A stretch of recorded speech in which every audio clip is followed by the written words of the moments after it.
there in Elkton. A pretty brazen thing. I thought, there ought to be a law against that. So I went to make a bill request. Turns out we've got a law that's sort of already against that.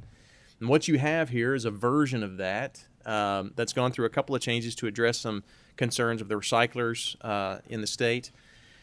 But this is a bill that sets a higher burden for being able to do what so many of these people are doing. And I'll note that as soon as I filed it, I started getting calls and texts and emails from all over the place, including from fellow legislators who've either wanted to co-sponsor the bill or support it wholeheartedly because it's happening in their area too. Louisville, it's a huge thing, and they're bringing in about $2,000 a pop, I'm told.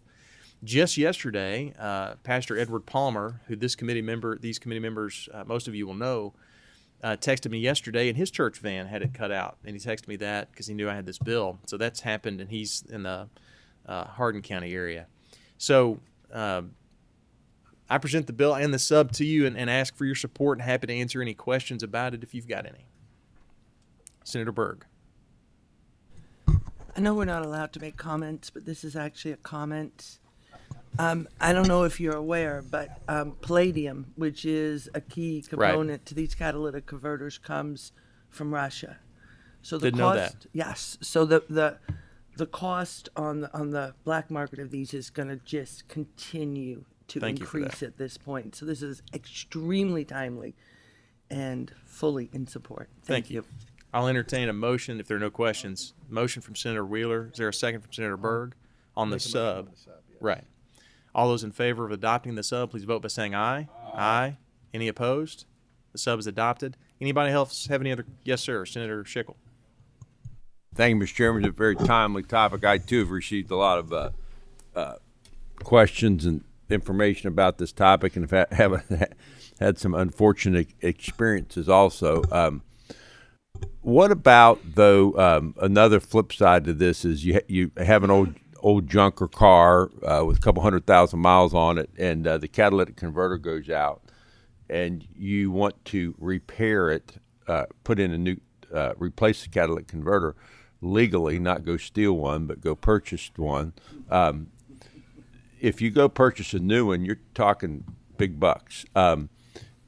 It's been my experience, you go to a reputable junkyard or somewhere like this, and they told me they weren't allowed to do it, to sell a used catalytic converter. Could you enlighten the committee on that topic at all?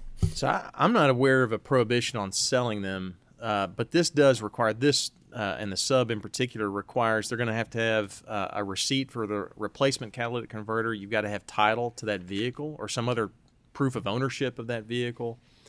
I think they still could. If there's someone from that group that wants to answer that question between now and any floor vote for you, I can get an answer for you. I don't think there's a prohibition, but it does make it harder to do without having some proof of ownership of that converter. Thank you, Mr. Chairman. I support the bill. Thank you, Senator. Senator Turner.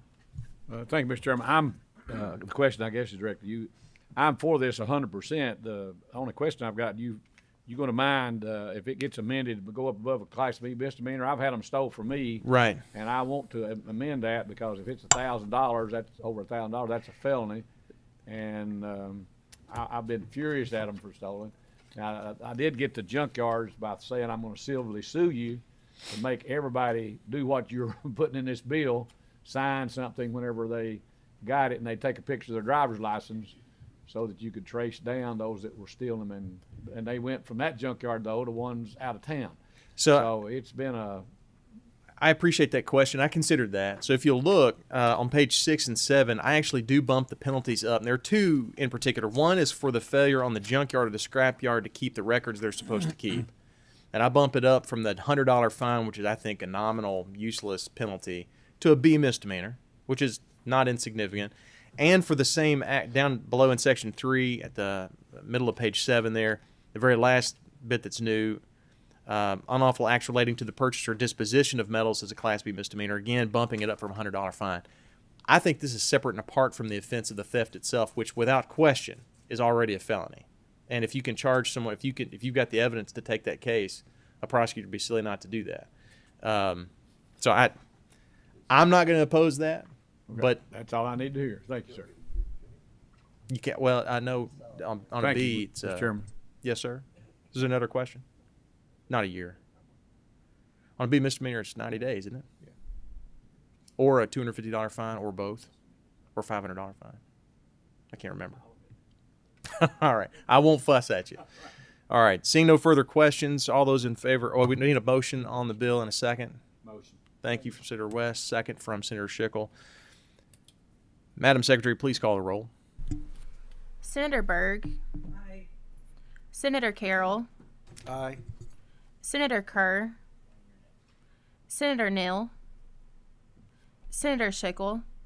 I'd like to explain my vote. Yes, sir. Thank you. Speaking of the penalty part of it, everyone, it seems, wants their crime to be a felony, it seems like. But if you sit in district court, very, very rarely does anyone max out on a penalty on a misdemeanor. The chairman was telling me, what did you say, 90 days in jail? Rarely do you hear that. So I think there's somewhat of a misconception, not by the distinguished members of this panel, most of them are lawyers, but by the public, that the court doesn't have the ability to punish if it's not a felony, because in fact I believe they do. Senator Schroeder. Mr. Chair, explain my vote. Yes. Thank you. I'll vote yes today. I do want to get some more feedback. I have some concerns about specific reporting requirements when salvage yards have vents associated with these. Want to make sure we look into that so we're not hurting small businesses across Kentucky. But for today, I'll vote yes. Senator Stivers. Senator Turner. Explain my yes vote. Yes, sir. I know the junkyards in my area did undertake to take the picture ID and keep a record of them because of the extensive theft of them. So I don't think it's a real burden on those people, and that we're here to protect the public, and that putting a little bit of burden on a junkyard of keeping a record should help prevent the stealing in the first place. So I'm voting aye on this. Senator West. Senator Wheeler. Chairman Westerfield. Aye. Bill passes with favorable expression on an 8-0 vote. Thank you, Senator Westerfield, for that brilliant piece of legislation. Senate Bill 179, sponsored by our friend and Vice Chairman, Senator Danny Carroll. You have the floor, sir. Thank you, Mr. Chairman. That's what you call COVID brain.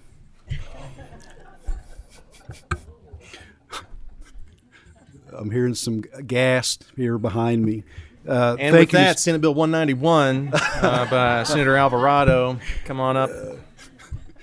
Mr. Chairman, thank you for the opportunity to present this bill today, and members of the committee. This bill arises from the disasters that we faced recently with the tornadoes that crossed West Kentucky. I was contacted by law enforcement in relation to crimes that had occurred in the scenes of this disaster where the tornadoes had passed through, and we were seeing looting, theft, a lot of different types of crimes. Started looking at a model of a bill to go by. We looked at several states that have something in place, and we decided to make it a very simple bill, and we tried to narrow down the focus. And I want to make it clear, this covers states of emergency, but it is a very narrowly focused in state of emergency. This would not cover where there are riots. I do not want this to be confused with the riot bill that I have pushed in the legislature for several years now, or for 2 years, I'm sorry, not several. And it specifically relates to disasters, a natural or man-made disaster, and that's defined as a tornado, storm, or other severe weather, earthquake, flood, or fire that poses a significant threat to human health and safety, property, or critical infrastructure. So keep in mind two components. There has to be a declared emergency, and it has to be in relation to a natural or man-made disaster. We focused it down very much in this. And we also tried to focus mainly on property crimes. It covers the crimes of third-degree assault, only Section A under third-degree assault, and then the property crimes, burglary, criminal trespass, criminal mischief, and then the theft crimes, theft by unlawful taking or disposition, theft by deception, receiving stolen property, and also robbery first, robbery second. And simply it just it enhances the penalty for those crimes up 1 degree under these circumstances. That's it, Mr. Chairman. Believe it or not, that's it. Any questions? I didn't see anyone. Got a motion from, we do have a sub on this. Can I thank you, from Senator Wheeler and a second from Senator Schickel on the sub as we've got before us. Any questions on the sub? All those in favor of adopting said sub, please vote by saying aye. Aye. Those opposed? Motion from Senator Wheeler, second from Senator Schickel. Any questions? Seeing none, Madam Secretary. Senator Berg. Aye. Senator Carroll. Aye. Senator Kerr. Senator Neal. Senator Schickel. Senator Schroeder. Senator Stivers. Senator Turner. Senator West. Senator Wheeler. Chairman Westerfield. Aye. Bill passes with favorable expression. Another 8-0 count for those watching at home. Thank you, Senator Carroll. I appreciate it. I'll entertain a motion for consent. Motion made and seconded by Senator West and Schickel, I believe I heard. All those in favor, please vote by saying aye. Aye. Those opposed? It shall be on consent. All right. Senator Alvarado, welcome. Thank you, Mr. Chairman. I appreciate that. You have the floor, sir. Senate Bill 191. Thank you very much. It's good to be in front of this committee. I don't have a chance to come before this committee very often, but a lot of friendly faces here. I want to thank you, Mr. Chairman, for giving me the opportunity to present this bill. This bill has been a very slow labor of love that began several years ago for me as a request from a constituent who was frustrated with his homeowners association in the Masterson Station area of Lexington. I was giving a legislative update there.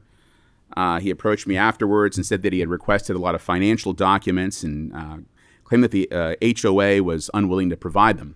And he was paying dues every month and he was concerned about how those dues were being spent and couldn't get transparency. He was concerned that those monies were not being handled properly and informed me that there was nothing that he could do in terms of forcing that, nothing in the law. Said that he could not afford an attorney to pursue the matter further. So I went ahead and took his request and started looking into it and decided to produce a draft for a bill. And this was several years ago. This quickly drew the attention of others who've been working on homeowners association legislation, primarily out of Louisville and other parts of the state, and they asked me to expand the issue to cover some other areas of that for their requests. And so in short order, I discovered that there were many citizens in the Commonwealth who were struggling with homeowners associations and the issues due to lack of legislation, and these problems were much broader and deeper than just a transparency issue. Again, make a long story short, there have been multiple lawsuits, at least in my district, regarding homeowners associations and people who were either directors of those HOAs or developers who took control of the funds, didn't perform the tasks required for maintenance of common areas. Citizens often would seek help from local county or city officials, only to find that they also had no jurisdiction over these matters. And members of the homeowners association have often hired attorneys to try and sue, only to find that the person was bankrupt or had left the country or some other and there was so effectively no recourse for people. I'll give you one quick story. In Mount Sterling, I had, many of you may have played Old Silo Golf Course, beautiful golf course we had there in Mount Sterling for quite a while. A developer had developed a beautiful golf community, a lot of homes around that community. People had spent top dollar for homes on certain greens. The developer had never turned over the turned it over to the homeowners association for control by the owners and left, and suddenly the golf course was no longer functioning. They closed the clubhouse. There was no maintenance of the golf course itself. So you can imagine if you're looking at your front yard and what used to be a green now was a jungle of grass and no one was maintaining it, there was some concern. They pursued to find out where that person was. They had left. They couldn't find them anymore. They went to local city and county officials. They couldn't help them because it was a private homeowners association. They didn't have control of the HOA, so they couldn't act themselves. And so a lot of the property owners had to hire an attorney to try to chase this person down. It took several years. They finally found them, and when they got the individual, filed bankruptcy. And so now those homes, who used to be looking at a nice golf course, it's basically just a big, huge lawn in that area, and people don't have an opportunity really they've lost equity in their homes and property in that.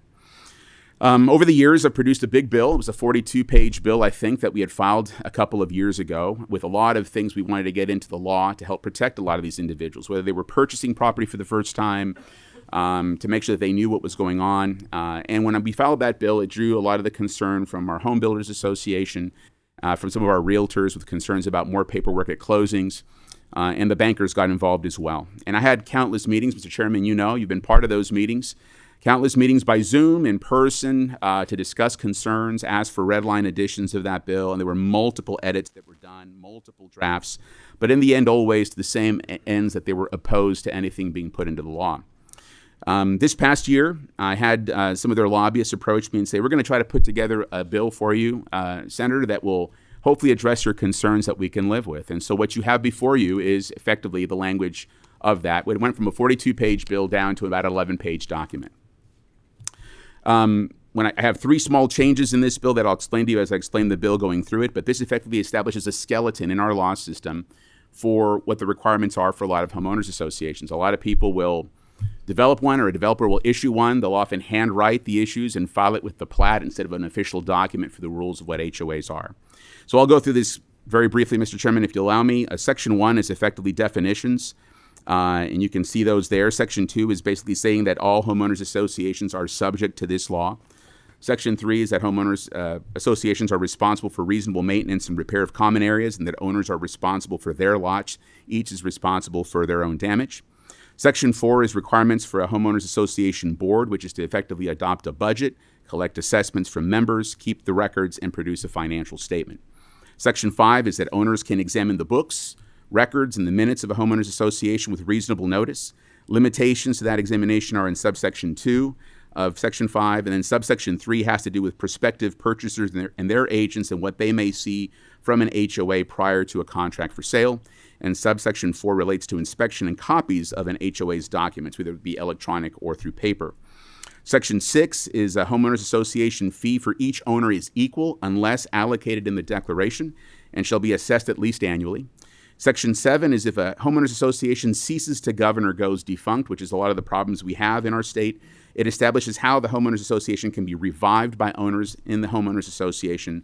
The new bylaws cannot be more restrictive than the original and can make several alterations as noted in the bill.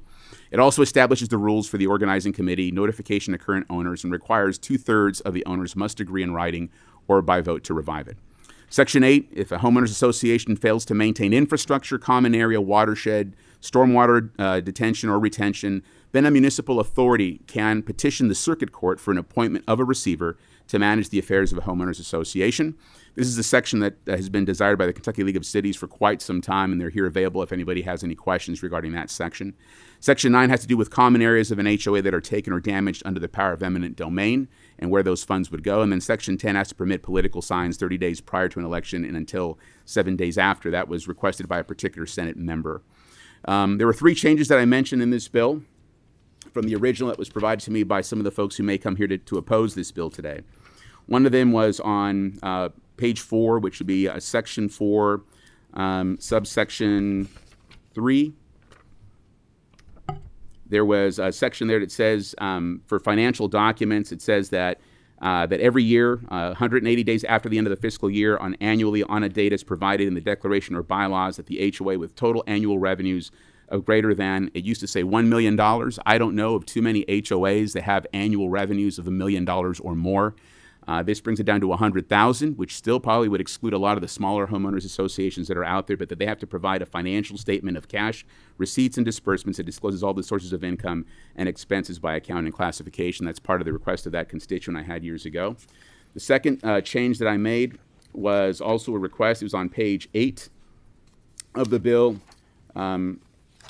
section 7, subsection 4, subsection E, that if they try to revive a homeowners association, originally what they were recommending was that 100% of the owners had to agree to revive it, and we know that that's going to be almost impossible. There's already restrictions in the deeds of these properties, and so at least 2/3 of the owners is what I requested would have to agree for that to be revived. And then there was a section in the bill that basically said that this bill and this law could not apply to existing homeowners associations. The purpose of the bill is so that it would apply to existing homeowners associations, so that they have to provide this transparency, and that if something does go defunct, that owners can revive their own HOA. They wanted it only to apply for new HOAs coming forward. And so I removed that clause out. Those are the 3 changes. I'm sure there'll be people here with lots of discussions, Mr. Chairman. As you know, there are those who want this bill, who want changes to it, those who just don't want the bill to begin with.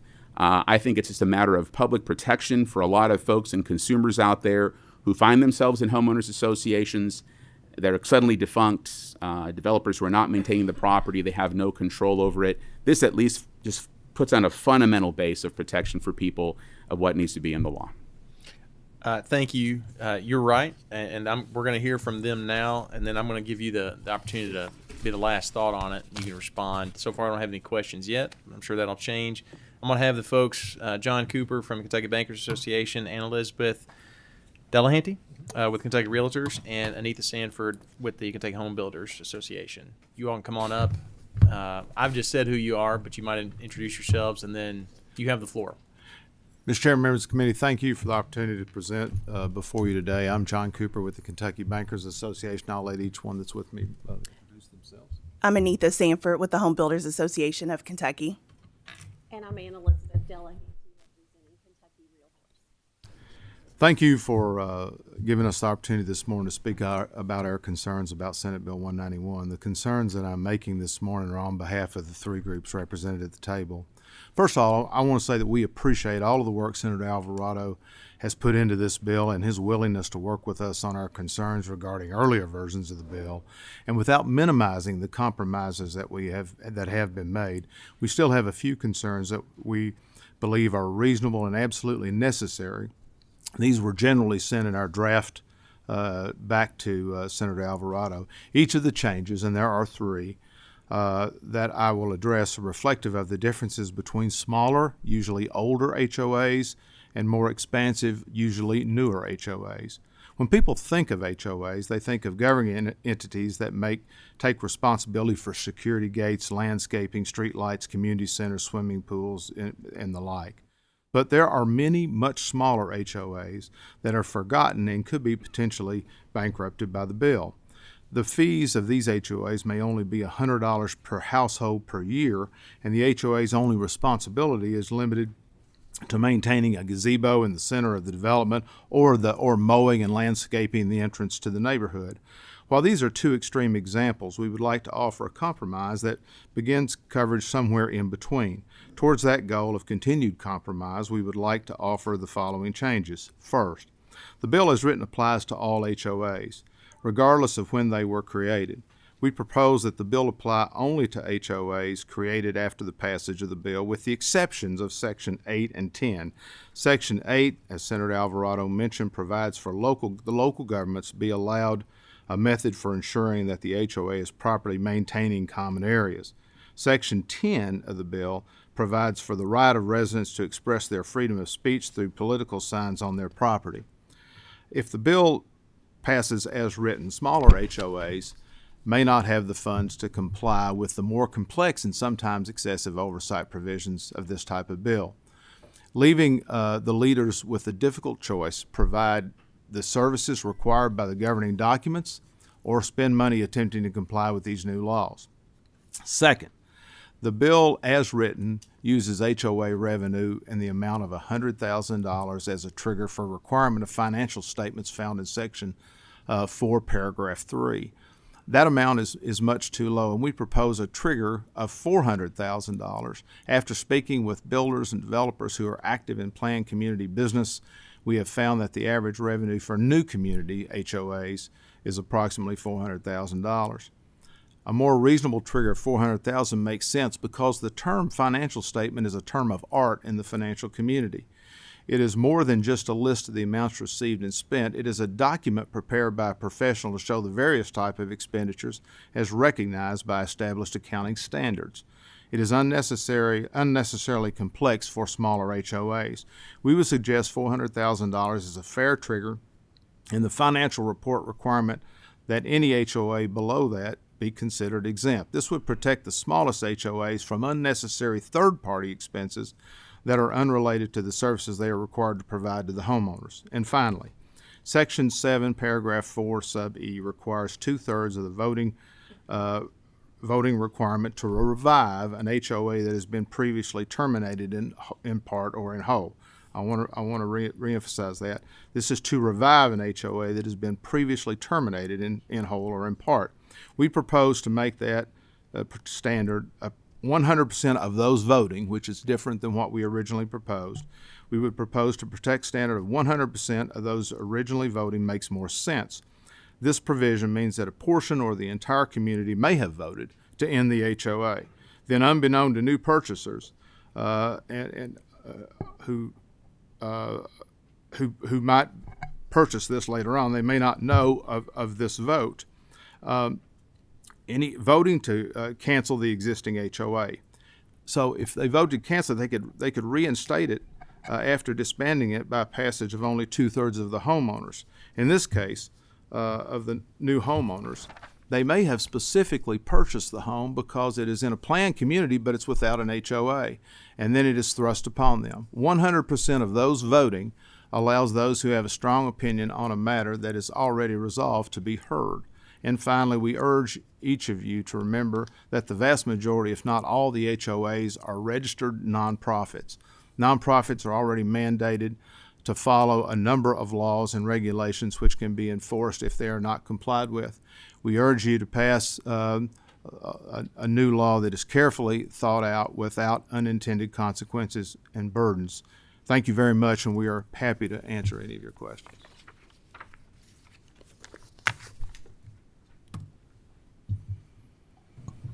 Thank you all. I appreciate it. And let me also echo my thanks. I appreciate the hard work that all three of your groups have put into the bill with Senator Alvarado, having been in the room or in the Zoom or in follow-up meetings a number of times over the last couple of years. So I appreciate it. And I should have thanked Senator Alvarado when he was up for his hard work, because he has whittled this down and tried to meet the demands and the requests of your folks in a lot of different ways, and has substantially carved down this bill, as he mentioned, from 30 or 40 pages down to about a dozen. We do have some questions, and I don't know if they're for this panel or for Senator Alvarado, but I'm going to go through them in order. Senator Wheeler. Thank you, Mr. Chairman. And yeah, I was thinking if Ralph and I may not always agree on everything, but I do know that he is very diligent and thinks out his bills. So that comment kind of surprised me. But I guess one thing, and I do think you bring up some valid concerns with, overburdening folks within a community. But, on the other hand, I mean, as far as a basic financial statement of what goes in and what goes out, I just don't see that as being an extremely hard burden, something that they would provide to the homeowners living there, because I know my parents used to own a house in a planned community, and the homeowners fees weren't necessarily that cheap. I mean, they were, I think, $100 a month. Now, they did mow the grass and things like that, and so if you're putting out $1,200 or $1,400 a year, and you have a community with multiple houses in it, I think that I value government transparency. I value transparency on a local level. Why would you? It seems to me for the preparation of a basic financial statement, I probably wouldn't mind paying an additional $5 more a month to know where my money's going. That some fly-by-night guy is not going to run off and declare bankruptcy on me after taking a bunch of money in. It seems fairly logical to me. That's a good question. I think Deborah Deborah Stanford is our general counsel at KBA, who worked on the drafting of this bill. The problem that we have with financial statement is that it is a term of art. So a CPA would be required to file a financial statement. A financial statement, and I know you guys know this, but the nature of a financial statement is it does not tell you exactly how the money's spent. It tells you buckets of in and out. That's not giving the information. They can, a small, and the other provisions about providing documents and the requirements in the non-for-profit laws require transparency. There's already plenty of law that says that people can request those documents. If a person is cheating, if I can ask and follow up real quick, and sure. I'll let you finish that thought. But that only applies to the ones that are nonprofits. Well, but there are that's some right. that are for-profit. That's correct. That's right. And his bill would cover transparency of other documents. The problem is, if you've got someone cheating, they're cheating, and this bill doesn't stop them from doing that. So if you've got somebody and his original bill didn't do that either. You still have to have someone enforce it. So, and I felt really bad listening to the stories that he was telling about his constituents who, the golf course was not maintained and whatnot. You can pass as many bills, and you all know this, you have said it many times and I've heard you say it, passing another bill that one bill already covers doesn't make people comply with the law. So you're still going to have to hire an attorney. You're still going to have to you find out if they're stealing from it. You're going to have to go to the county attorney or someone and talk to them about whether you can enforce it through the criminal laws. Very brief follow-up, if I may, Sure. Mr. Chairman. I mean, could they not essentially provide a bank statement where these monies are, and then, perhaps, I think Senator Alvarado, he's worked on this bill thus far to try to accommodate everybody, maybe identify 4 or 5 particular items that need to be shown where the money's going, and then provide a bank statement. And if you've got a bank statement from a bank that can be verified, I think that is a pretty good indicator or protection, so that, if Senator Alvarado wanted to call up Community Trust Bank and say, I'd like to know, does the homeowners, I got this from the homeowners association, do they have an account, and is, this the balance? And, and I think that's fair. I think transparency in their financial documents, which is why the non-for-profit laws require transparency. I think transparency in financial documents is very different than a financial statement. Senator West. Thank you, Mr. Chairman. I have 3 quick questions. Do anybody on the panel, what percentage, in your opinion, of HOAs in Kentucky have revenue of over $400,000 per year?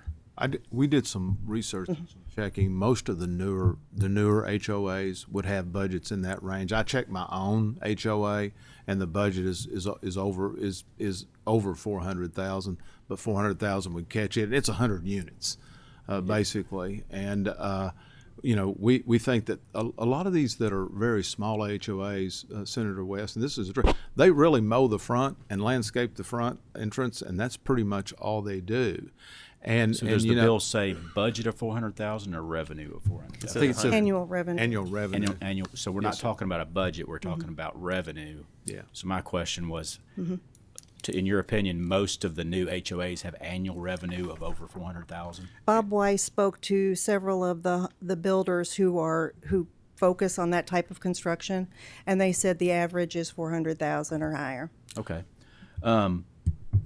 Moving along, you've answered that question. On page 4, where it says prepared financial statement, so it's your all's opinion that automatically means third-party preparer? Well, the concern, of course, is anytime there's going to be a violation of this, it's going to go into court. The concern is that a judge is going to look at the term financial statement. That's a term of art in the accounting world, and that's a document that has to be prepared by a certified public accountant who's doing work. So yes, it would be a prepared document. Senator Alvarado file an amendment clarifying that financial statement does not mean third-party preparer, and that would take care of that issue? Or he could, I was thinking this, I hadn't mentioned this to anyone, but I was thinking this as he was talking about the problems that he saw. There could even be a stepped approach, up to 100,000, and then 100,000 to 400,000, and 400,000 and greater would have, higher duties the more money they have. Okay.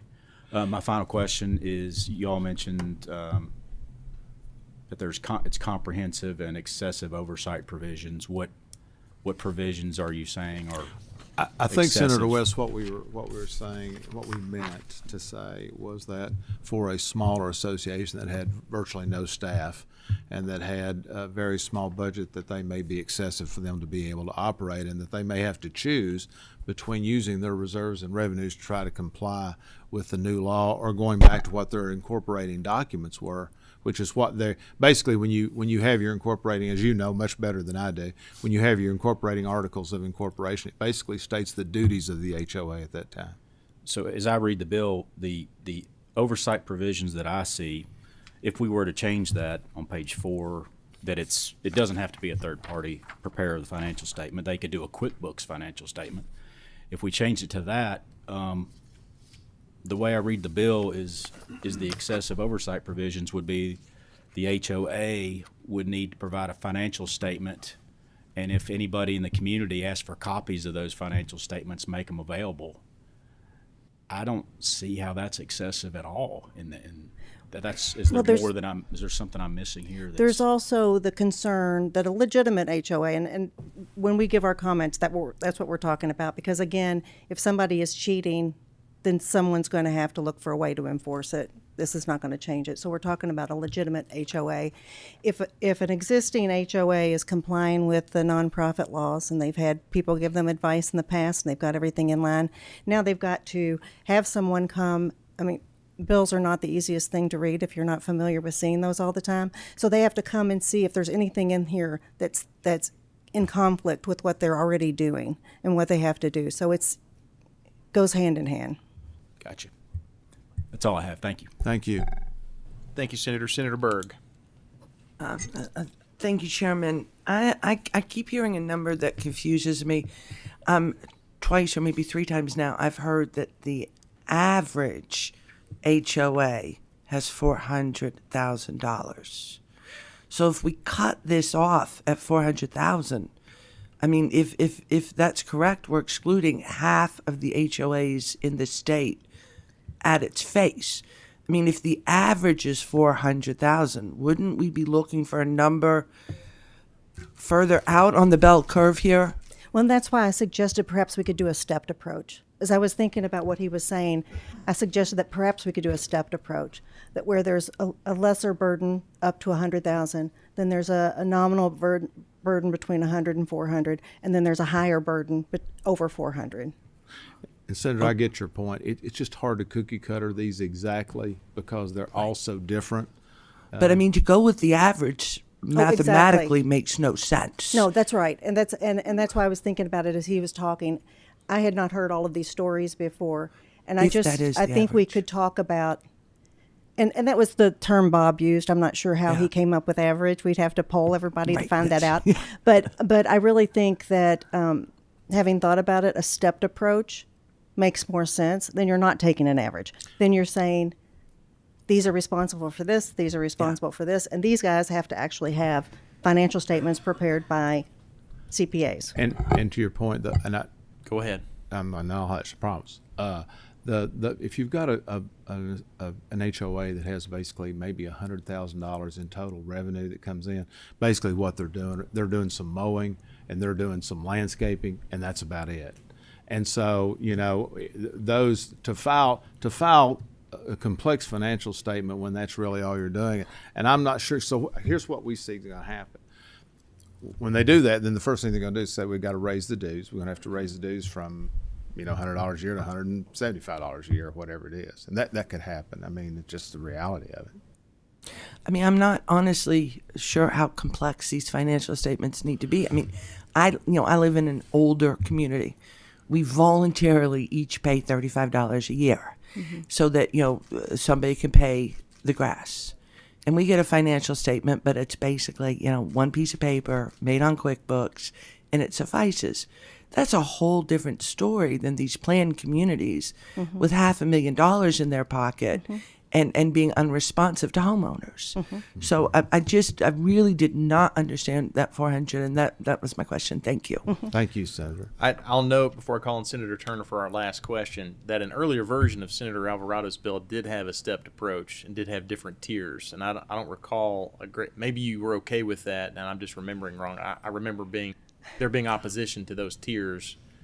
One of the hazards, which is now being floated as a superior alternative. I think when those tiers were presented, there was a lot more tied to those. That's when it was a 44-plus page bill. Yes. Okay. But I could be wrong. I could be wrong because I haven't been in all these conversations for all these years. Well, I just been in started every single last one of them either. Senator Turner, wrap us up here before I have Senator Alvarado finish us. As a lawyer and a guy with an accounting degree, isn't a financial statement that's just got cost and expenses simple? That's a financial statement. Absolutely. And it doesn't have to be submitted to the IRS or nobody else does. Well, no, but the point. That's it. Wait, please answer my question. I'm sorry. It doesn't have to be That's submitted correct. to the IRS. That's it can correct. be a simple thing. I'm a member of a homeowners association. That's the reason I'm asking these questions. Can it not be just a simple thing that shows all of the payments made by the owners that's in that association and the expenses they had from what he says, they only do the grass, they do the snow, they may upkeep like they do in mine, the outside of the buildings. Can't that be a simple financial statement? Well, financial statement's not going to tell you. Isn't Oh, that I'm a sorry. I thought financial that was your question. Please, isn't that a simple financial statement that belongs to that organization? No. So you're saying, But let me tell you the difference, if you don't mind. well, let me Okay. ask a question, please. You're looking at a financial statement that's submitted something like to the IRS that's kept in the course of business? That yes or no? No. So you're saying that a simple cost and income and expense statement is not part of a financial statement? Well, what I'm saying is, okay, two things. One, if all it says is money coming in and money coming out, it's really not very transparent. Okay. The second, Didn't ask you that. I'm trying to okay. keep it as that a financial statement. Please say that's not or is a financial statement. No, it's not. All right, then define to me why it's not a financial statement to that organization. Because they have to have different categories beyond that. A financial statement is going to have, it's not going to be mowing the grass, this and that. It's going to be dues in, reserves, what's been spent this year on upkeep. It's going to have to, they're going to have to come in and analyze those expenses and determine what categories they are. Well, I get one of those from my organization every year. We decide from that. So they call that the financial statement of an organization that I'm in. And they can call it whatever they want. Okay. They But can. it keeps the proper records, does it not, for the members to see? Well, they can call whatever they want, but once it's put into law, it could take on a new definition. You're jumping then over to the accounting world where it gets submitted to the legalese of the IRS court. or somebody. But it is a appropriate document for that organization to keep, is it not? Oh, absolutely. That's all right. I'll say yes on my vote. Thank you, Mr. Chairman. Thank you, Senator Turner. Senator Alvarado, you want to close us out, and then I'm going to entertain a motion on the bill. Got a motion from Senator Wheeler, a second from Senator Schickel. Senator, you have the floor to close us out. Thank you. I think just based on this discussion, you can see why the concern is from a constituent that I had, because if they just want to get a simple information, this is the kind of the difficulty they've had of just getting basic financial information from an HOA. Some of the comments are disingenuous to say that they don't know the stories. I've given those stories. Senator, you've been present where I've given those stories. These organizations have heard these. These are my friends. These are folks that I work with, but they've heard the stories. They know it. They came back with this document saying, we know what you want to get accomplished. This is our solution to this for you. The term financial statement is their term that they've put into this. The amount isn't what they want. They wanted it for $1 million or more. There aren't too many organizations in the state of Kentucky that have $1 million of revenue as an HOA or more. Not too many. But the term is financial statement of cash receipts and disbursements that discloses all sources of income and expenses by account and classification. That's in the statute. That's what we proposed here today. When they've recommended stepped approaches, we've had those. They've redlined those additions for me. I've got copies of those in my office. I'll be happy to show you how those were broken down, because when that recommendation was made, I included that in previous editions of this bill. This is what they've provided me here today, and this is what we're using is what their recommendations were. This bill would help the situation I had in Mount Sterling. Those folks would have loved to maintain their HOA. They had no recourse on how to revive it, and this would allow them to have done that. They would have gotten that as well. So just with that said, you can see if the argument is over something as simple as a financial statement that defines what has to be in it in the statute, there's a lot of folks in my district that have said, I can't even get that information. And then they get the runaround, and people are having a lack of transparency. These are growing all the time. I think folks should be able to see this. I don't think it's as complicated as they make it sound, but this industry standard that they've had, this is their language that they've put into the bill. I'll leave it at that, Mr. Chairman. Thank you, Senator. I appreciate that. We've got a motion and a second on the bill. Madam Secretary, please call the roll. Senator Berg. I'd like to explain my aye vote. Yes, ma'am. I vote aye. I thank the senator from trying to learn Clark for bringing this forward. I don't know if you all remember, but several years back, we had a horrible incident at Homeowners Association in Louisville where people were killed. There's a lot of people are invested in their homes. They're invested in their homeowners associations, and I was completely unaware that that it wasn't regulated. So I appreciate this, and thank you very much. Senator Carroll. Aye. Senator Kerr. Senator Neal. Senator Schickel. Senator Schroeder. Chair, explain my vote. Thank you. I vote aye today. I know Senator Alvarado has been working on this for a number of years. We've talked about it, expressed my concerns in the past. I appreciate the changes he's made. I appreciate him listening to the groups that have expressed concerns. I'm going to be a yes now in committee, but I'll continue to listen to the groups that have those concerns. Thank you. Senator Stivers. Senator Turner. Explain my vote, Mr. Chairman. Yes, sir. I vote aye, and I also have spoken to Senator, our good senator Clark that's provided this bill to me and went over it some. I look forward to working with him. There's some things that I don't want to agree with as they're written, but I think it's a good bill moving forward. I'm in a small HLOEA and think it's got good benefits. Just needs some revisions under my thing, and as you saw, I was asking that question. Thank you, Mr. Chairman. Senator West. Aye. Senator Wheeler. Mr. Chairman, explain my aye vote. Yes, sir. I think this is a good bill. I think it protects people that live in a community, and I think Senator Alvarado made some points today that's worthwhile too. I mean, it's pretty bad if you hand somebody a bill and come down here and act like that this is that you're now against it and throw somebody under the bus. And I really think that people ought to think about that a little bit more to actually kind of help somebody out and then kind of come down here and start saying things that I think essentially he very politely said simply aren't correct. So I just want to make that point. Chairman Westerfield. I vote aye. Bill passes with favorable expression, 7-1. Thank you, Senator. I appreciate it. I appreciate the presenters on all the bills today. Seeing no further business to come before the committee, we stand adjourned. Thank you, everyone.